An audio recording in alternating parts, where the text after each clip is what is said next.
The bells of St. Peter's tolled like an unsteady heartbeat across the sleeping city of Rome. Each echo rolled through the night air, breaking against the walls of the occupied capital, a reminder that faith still breathed in, a place suffocating under the weight of war. Father Lorenzo Conti stood alone in the dim corridor of the Apostolic Palace, the flame of a single candle trembling in his hand. His cassock brushed the marble floor as he moved, each step cautious, deliberate. Beyond the window lay a world devoured by curfews, uniforms, and silence. The German patrols had turned the Eternal City into a labyrinth of suspicion. Yet within these ancient walls, the Vatican maintained its fragile illusion of neutrality, a line thinner than the paper Lorenzo used for his confessions. That night, he was not carrying a prayer. Hidden within his sleeve was a small envelope, no larger than a saint's relic, containing coded notes that detailed German troop movements across northern Italy. The information had come from whispered confessions, intercepted letters, and frightened refugees who found sanctuary under the dome of God. What Lorenzo carried could alter the course of an invasion. He paused near the bronze doors of the Apostolic Library. The faint hum of electric light filled the space, modern, sterile, almost sacrilegious, amid the scent of parchment and incense. A shadow detached itself from the far end of the corridor. A man approached quietly, his gait too measured to be a priest's. "Good evening, Padre," the stranger whispered in perfect Italian. He removed his hat. Inside, a faint glimpse of an allied insignia, quickly hidden again. "Do you have the psalm for tonight?" Lorenzo hesitated for the briefest moment. That was the agreed signal phrase. He replied, voice calm, though his pulse thundered in his ears. "Psalm 46, God is our refuge and strength." The man nodded once, relief flickering across his tired features. The exchange lasted mere seconds. The envelope passed hands, slipping between them like the smallest sin. The stranger melted back into the dark, leaving only the echo of leather shoes fading against the marble. Lorenzo leaned against the cold wall, exhaling slowly. He felt the familiar sting of guilt creeping beneath the surface of his devotion. Every time he helped the Allies, he crossed the invisible line between priest and conspirator. He told himself it was service to truth, to mercy, but the confessional had taught him that even righteous intentions could damn a soul. Outside, the city moaned with the weight of occupation. Soldiers shouted in German near Piazza Navona. Somewhere in the distance, a train wailed. Another convoy leaving Rome, bound for the north, its cargo unspoken but well known. Lorenzo extinguished his candle. Darkness embraced him, comforting and accusing at once. He returned to his quarters through the silent corridors of the Vatican. On the desk lay an open Bible. Beside it, a radio receiver hidden inside an old wooden reliquary, its faint static whispering like the voice of a ghost.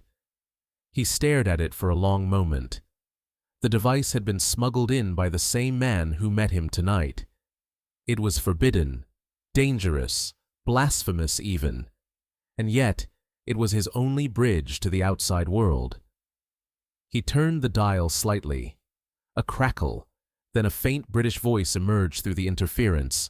Numbers, short bursts, fragments of code. Lorenzo copied them carefully into his notebook, his handwriting trembling. For a brief moment, he felt the enormity of what he was doing, betraying silence, betraying neutrality, betraying perhaps even the church itself. Then came a knock, soft, twice. He froze. A voice from the other side, warm, familiar, Italian. "Padre Conti, are you awake?" It was Monsignor Bellini, the Vatican Secretary of Information, loyal to the Pope, yes, But his sympathies? No one truly knew. Lorenzo hid the notebook beneath the Bible, wiped his ink-stained hands, and whispered a prayer that this visit was not the end.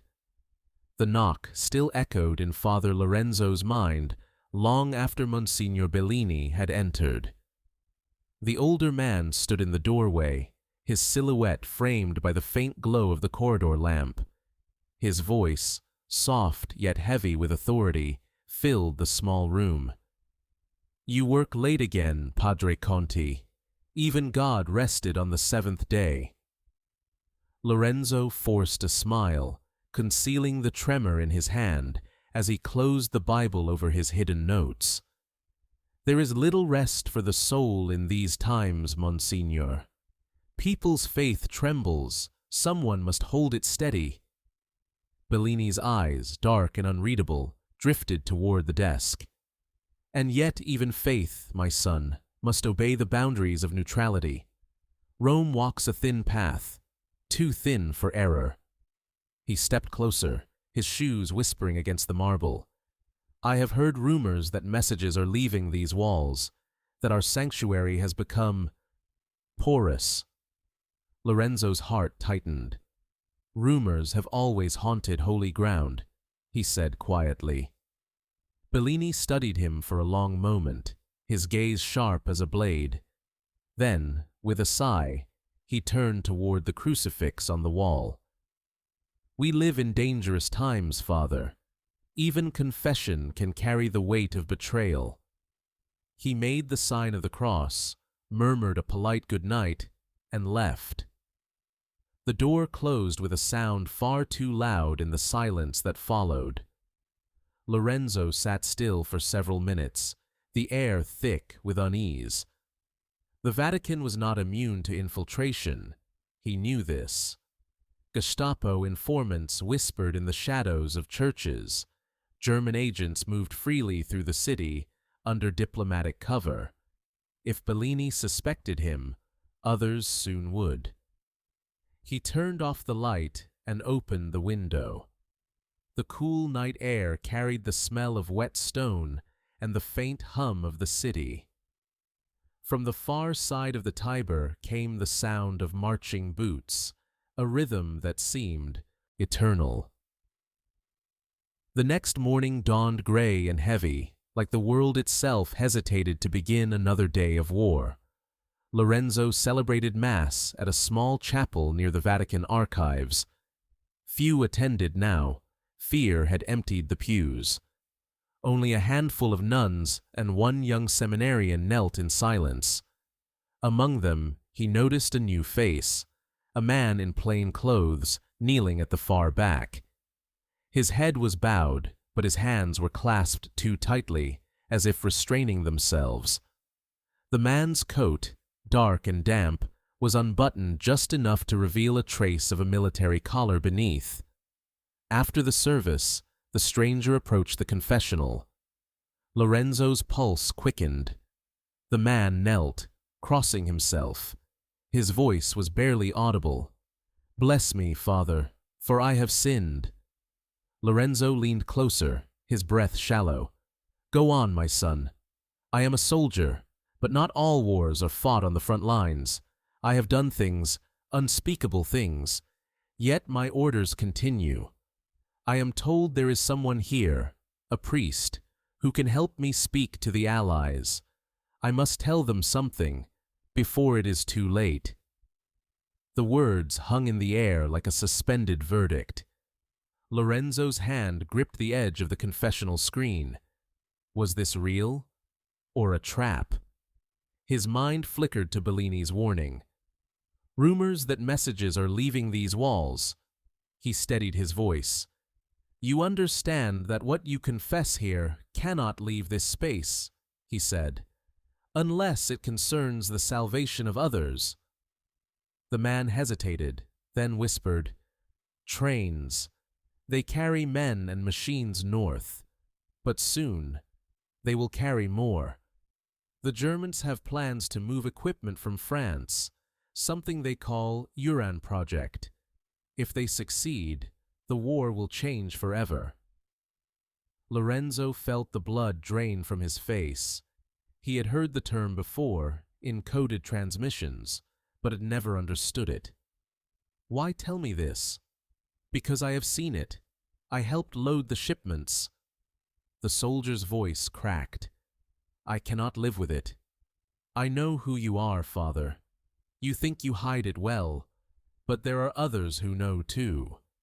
Be careful. The screen trembled slightly as the man stood and left, his footsteps fading quickly down the stone aisle. Lorenzo remained still, his breathing shallow. The air inside the confessional was suffocating. He had just received information of unimaginable importance, and a warning that his time was running out. That evening, he made his way to the archives once more. The corridors felt longer than before, the marble colder beneath his steps. At the end of the hall, near a small statue of St. Michael, he met the same allied courier as before. The man's voice was tight with urgency. London needs confirmation, Padre. Is the information solid? Lorenzo handed him a small folded page. It came through confession, he whispered. If he spoke truth, they are preparing something beyond war. The courier nodded, grimly. Then we must move quickly. As he disappeared into the darkness, Lorenzo lingered in the glow of a single lamp. His reflection in the window stared back, pale, haunted, divided between faith and treason. Then, faintly, he noticed movement outside, two figures in black coats watching the Vatican gates from across the street, their posture too still, their gaze too fixed. The first drop of fear settled in his stomach like a stone. The walls of the holy city were beginning to close in. Snow fell over Rome that night, a rare, fragile veil that softened even the harsh outlines of war. The city seemed momentarily at peace, but beneath the stillness, the machinery of occupation hummed without pause. Patrol trucks idled near the Tiber. The sound of boots echoed off wet cobblestones. Within the Vatican, the cold had crept into the marble halls, settling into every corner like doubt itself. Father Lorenzo Conti sat alone in his chamber, hands clasped tightly around a small wooden rosary. The candle on his desk flickered, its flame mirrored in his tired eyes. He had sent the message. The courier was gone. And now there was nothing to do but wait, and pray that his act of defiance had not condemned him. A gust of wind rattled the shutters. Somewhere down the corridor, a door creaked open. Then came voices, low, muffled, too careful. Lorenzo's breath caught. He moved silently to the door, pressing his ear against the wood. Confirmed. The courier never returned. The Germans found a body near Trastevere. Could it be one of ours? Possibly. But the question is, who inside the Vatican helped him? The voices belonged to the Swiss guards, men of faith, but now instruments of suspicion. Lorenzo stepped back, heart pounding.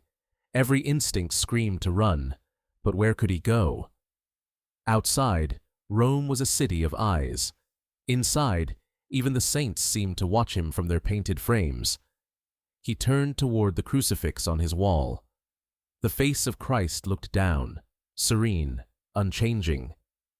Lorenzo's whisper broke the silence. Forgive me, Lord, but I no longer know which side I serve. At dawn, he was summoned to the office of Monsignor Bellini.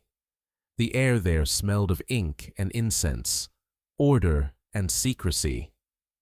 Bellini stood by the window, the morning light cutting across his features like a blade. Father Conti, he said softly, I must ask you something directly. Did you meet with anyone outside the Vatican walls last night? Lorenzo's throat went dry. I met no one, Monsignor. I remained in prayer. Bellini's gaze lingered on him. Prayer, yes. A noble occupation, even for the guilty. He turned, hands clasped behind his back. The Germans have requested access to our archives. They claim subversive documents are being smuggled through the library. The Holy See has agreed to limited cooperation. Lorenzo's pulse quickened. You allowed them inside? Bellini nodded. They will come this afternoon. You, Father, will assist them. The room seemed to shrink. He bowed slightly, concealing his shock. As you wish, Monsignor. As he left, Bellini's final words followed him like a curse. God sees all, Father Conti, but so do men. By midday, the Vatican's corridors were crawling with unfamiliar uniforms, gray, disciplined, out of place among the frescoes and gold leaf. 2 Gestapo officers examined the archives, their every gesture methodical. One of them, tall, thin, wearing wire-rimmed glasses, seemed particularly intent on studying Lorenzo. You speak German, Herr Priester? The officer asked suddenly. Enough to understand confession, Lorenzo replied evenly. A faint smile curved the man's lips. Then you know that truth is a holy thing. He leaned closer, lowering his voice. We know about your messages, the radio, the courier. You think the church can hide such things? Lorenzo's stomach twisted. The man's calm was worse than anger. I don't understand, he said quietly. The officer tapped his finger against the Bible on the desk. You believe in confession, yes? Then confess. Before Lorenzo could answer, Bellini entered. That will be all, he said sharply. Father Conti's duties are spiritual, not political. I remind you that the Holy See remains neutral territory. The officer bowed slightly. Of course, Monsignor, but even neutral ground can be contaminated. He turned and walked away, his boots echoing like distant thunder. Lorenzo dared to meet Bellini's eyes, but there was no reassurance there, only something unreadable. That night, Lorenzo went to the Basilica, desperate for silence. The vast dome stretched above him like the weight of heaven itself. He knelt before the altar, the air thick with candle smoke. Footsteps echoed behind him. He didn't turn. I told you to be careful, Father, said a voice. It was the soldier from the confessional, his face pale, drawn, eyes darting toward the shadows. They know. They've intercepted something. You have to destroy the radio. Now. Lorenzo stood, his pulse hammering. How did you get inside? I have friends here, but not for long. They're closing in on you, and on me. After tonight, the Vatican won't be safe. He pressed a small envelope into Lorenzo's hand. Inside, a microfilm, tiny, fragile, glinting under candlelight. This is proof of the uranium transports. If the Allies see this, they'll know. You must deliver it. Before Lorenzo could speak, heavy footsteps entered the Basilica. The soldier backed away, whispering, Hide it, now. Then he vanished into the darkness between the columns. 2 Swiss guards appeared moments later. Father Conti, Monsignor Bellini requests your presence. Immediately. Lorenzo hid the microfilm beneath the hem of his cassock and nodded. Of course. As he followed them, out, the candles flickered violently, as though even the saints held their breath. Outside, the snow had turned to rain, and in the black puddles beneath the Vatican's walls, the light of faith and fear reflected as one. The rain over Rome turned to a steady drumbeat by nightfall, echoing against the Vatican's marble courtyards. The city outside the holy walls lay shrouded in blackout and fear. But inside, a different kind of storm gathered. Father Lorenzo Conti was led through the narrow corridors of the Secretariat. 2 Swiss guards walked at his sides, their silence heavier than accusation. His cassock clung to his skin. The microfilm hidden inside felt like a burning coal against his chest. Monsignor Bellini waited for him in a small antechamber lit by a single oil lamp. The light carved deep lines into his face, aging him decades in the space of a heartbeat. Behind him stood the German officer with the wire-rimmed glasses, calm and precise as ever. "Father Conti," Bellini began, voice steady but hollow. "Our guests wish to clarify some matters. They claim you have been seen speaking with men of questionable allegiance." Lorenzo clasped his hands, as if in prayer. "I speak with many souls, Monsignor. It is my duty to hear confessions, not to judge them." The officer took a step closer. "And what of your radio, Herr Priester? Your secret prayers in English?" The words struck like cold steel. Lorenzo's lips trembled, but he said nothing. Bellini looked away. "Search his quarters," he ordered quietly. When they reached Lorenzo's small room, the air felt suffocating.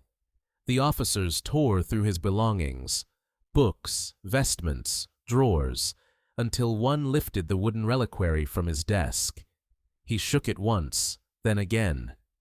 The faint clatter of hidden metal filled the silence. The officer's smile returned, faint and cruel. "Neutrality," he said, "is a fragile thing." Bellini stared at the device, his expression unreadable. Then he turned to Lorenzo. "Why?" he asked softly. "You, of all people, a man of faith, a servant of peace. Why?" Lorenzo met his gaze. "Because peace built on lies is not peace at all, and because silence, Monsignor, can be a sin." The German stepped forward, but Bellini raised a hand. "Leave us," he said. "I will speak with him alone." The guards hesitated, then obeyed. The door closed, sealing the two men inside, a silence that pressed down like judgment. Bellini approached the desk slowly, the lamplight trembling between them. "You have no idea what you've done," he said. "Do you think you're saving lives? You're risking the church itself, its safety, its independence." "The church does not belong to safety," Lorenzo replied quietly. "It belongs to truth." For a moment, Bellini's composure cracked, a flicker of pain, or perhaps recognition. He sat down heavily, hands trembling. "The Gestapo will return. Within the hour," he said. "They'll take you, and the radio, and anything else they find. I can delay them, but not for long."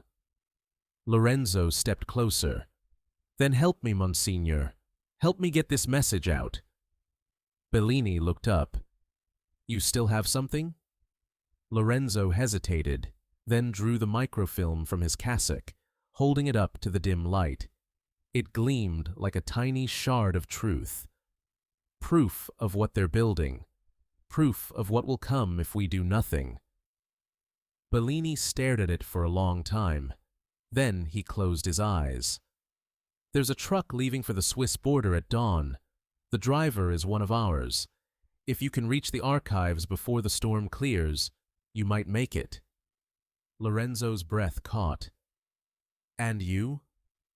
Bellini gave a tired smile. "I'll tell them you confessed everything, that I've already dealt with the traitor." Understanding dawned in Lorenzo's eyes. "They'll kill you." "Perhaps," Bellini said softly.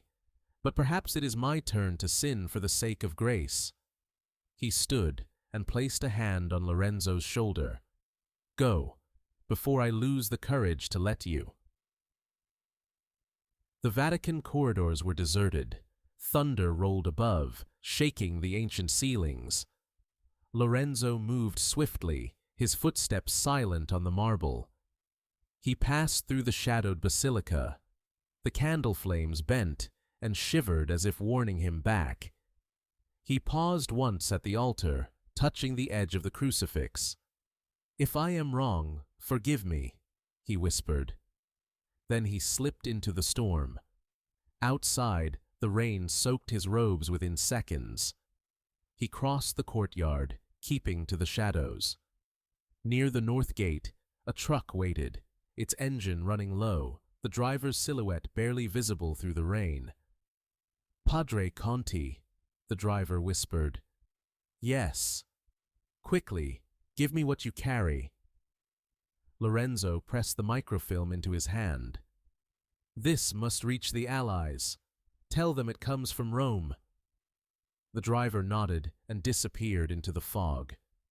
Lorenzo turned back toward the Vatican, but at the gates, two figures emerged, German soldiers, their flashlights sliced through the rain. "Halt!" He froze, blinded by the beam. The wet stones beneath his feet gleamed like black glass. The soldiers shouted again, closer now. He took one last look toward the departing truck, its taillights vanishing into the mist, and whispered a prayer of thanks. Then he raised his hands and stepped forward into the light. By dawn, the storm had passed. The streets of Rome glistened, washed clean, but the air carried the weight of something irretrievable. And somewhere beyond the Alps, a small strip of film made its way toward London. Morning came with the stillness that follows confession. The city of Rome, draped in gray mist, looked almost innocent again, as if the night's sins had been washed away with the rain. But inside the Vatican, the air was heavy, motionless, expectant. Monsignor Bellini stood in the courtyard near the bronze doors, his hands clasped tightly behind his back. He had not slept. Two German officers were already waiting, their uniforms immaculate, their expressions carved from iron. "Where is he?" one demanded. Bellini's eyes did not waver. Father Conti confessed. He left his room before dawn. I fear the guilt overwhelmed him. The officer's gaze narrowed. "You mean he fled?" "I mean," Bellini said slowly, "he sought absolution, in the river." A flicker of interest crossed the German's face. He turned to his aide. "Search the banks. If the priest is found alive, bring him to me. If not—" He shrugged. "God will judge him." When they were gone, Bellini remained where he stood, the rain dripping from the edge of his hat. Somewhere deep inside him, a faint prayer formed, not for forgiveness, but for courage to live with what he had done. That evening, he sat alone in his office. The Vatican's corridors had fallen silent again, as if the day itself were ashamed to speak. On the desk before him lay a sealed envelope, marked only with two words, "To His Holiness." Bellini hesitated, then broke the seal. Inside was a letter written in a hand he recognized, calm, precise, unmistakably Father Lorenzo's. "If you read this, it means my time within these walls has ended. I did not act in defiance of the Church, but in service of what I believe she once stood for: mercy above order, truth above silence. I have sinned, yes, but only because obedience without conscience is a greater sin still. Should the world survive this madness, let those who come after remember that even in the darkest of nights, the smallest light can still bear witness. Pray not for my soul, Monsignor. Pray for the world I failed to save."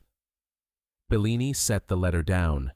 His hands trembled, but his face remained still. The words seemed to echo through the small room, a confession, a warning, a benediction. Weeks passed. Rome endured the slow grind of occupation. Rumors spread, a priest arrested, a missing body, whispers of secret transmissions. Bellini said nothing. He continued his duties, presiding over reports, maintaining the illusion of neutrality, listening to the faint hum of distant bombers over the city. Then, one afternoon, a letter arrived from Switzerland. an unmarked envelope bearing only a small cross pressed into the wax. Inside was a single page, no signature, no seal, only a typed message. The message from Rome was received. The material transports have been intercepted. Operation successful. Tell the Father. His prayer was answered. Bellini closed his eyes. For the first time in months, he allowed himself to breathe. He walked to the chapel and stood before the altar where Lorenzo had last prayed. The candles burned low, their flames small but steady. He knelt slowly, the marble cold beneath his knees. "Forgive us," he whispered. "We all choose our silence, but his was the braver one." That spring, the Allies advanced through Italy. Rome was liberated, and though the Vatican kept its silence, some stories found their way into the world through whispers, through letters, through faith. Years later, historians would find a mention of a missing Vatican priest in an Allied archive, linked to intelligence that had helped identify key shipments of heavy water bound for Germany's nuclear program. No name, no recognition, just a note scribbled in the margin. Source: Rome, ecclesiastical contact, reliable. And somewhere, in a quiet corner of the Vatican gardens, a simple stone rests beneath an olive tree. No inscription, only a small carving of a cross, and the Latin words, Veritas super silentium, truth above silence. The moss has begun to cover the letters, but when the sun breaks through the cypress trees, the light still catches the words. It is said that on quiet nights, the bells of St. Peter's echo softer, as if remembering the man who once listened to their call and answered it not with prayer, but with courage.